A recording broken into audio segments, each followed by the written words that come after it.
The Four Last Things by Father Martin von Cochem. Part 3 On Hell. Chapter 3 On the Vile Odors of Hell.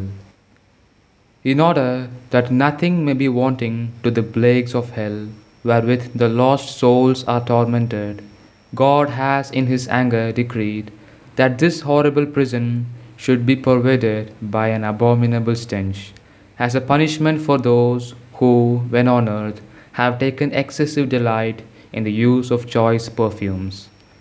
The prophecy of Isaiah will thus be fulfilled. Instead of a sweet smell, there shall be a stench. Decaying animal matter emits so horrible an odor that no one likes to go near it. But if we imagine not one tainted carcass, but hundreds of thousands heaped together, the air for miles round would be so infected that it would cause the death of all in the vicinity. Even this stench, however, when compared with the stench of hell, seems as nothing, or rather as a pleasant odor. The, the effluvium of hell arises primarily from the place itself, which is by its nature a most horrible and foul region. No breath of pure air can ever penetrate the closely shut walls of that prison. Moreover, the whole of hell is a lake of burning brimstone and pitch, and everyone knows how offensive are the fumes they give out. The unbelieving and the abominable, and murderers and whoremongers, and sorcerers and idolaters, and all liars shall have their portion in a pool burning with fire and brimstone, which is the second death. The prophet of the new dispensation here speaks of a pool full of stagnant, foul, stinking water, for which there is no outlet. He adds that this pool is filled with burning brimstone, from which a dense smoke ascends, as he says elsewhere. The smoke of their torments shall ascend up forever and ever. The very bodies of the reprobate are so foul and disgusting that they emit a most offensive odor, worse than any stench in this world. According to Saint Bonaventure, the body of a single reprobate would so taint the air on earth as to cause the death of all living beings coming near it.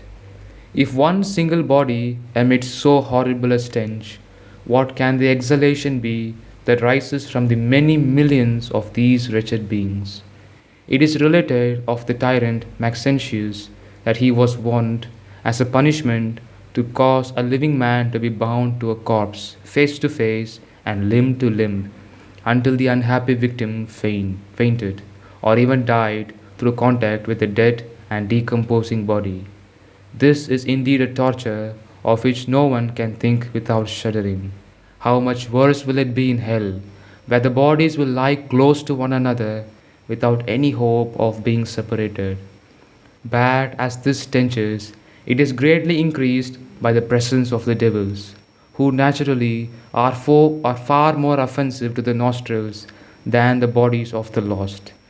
We read in the life of Saint Martin that the evil one appeared to him upon one occasion, and the stench that filled the room was so overwhelming that the saint said to himself, "If one single devil has so disgusting an odor, what can the stench be in hell, where there are thousands of devils all together?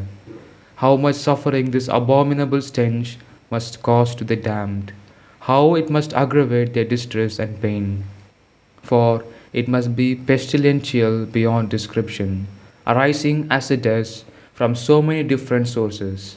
Hell itself, the bodies of the damned, the devils, the worms, the reptiles, the fire of the pitch and brimstone, each and all of which stink in the nostrils of the lost. Judge by what has been said how unsupportable the combined odors of all these things must be. Alas for these unfortunate beings who are condemned to breathe such an atmosphere. Alas for poor sinners who have to dwell in it for endless ages. They must sink under it. They must constantly be on a verge of death. O my God, I beseech Thee by Thy infinite mercy, spare me from so terrible a fate. Amen.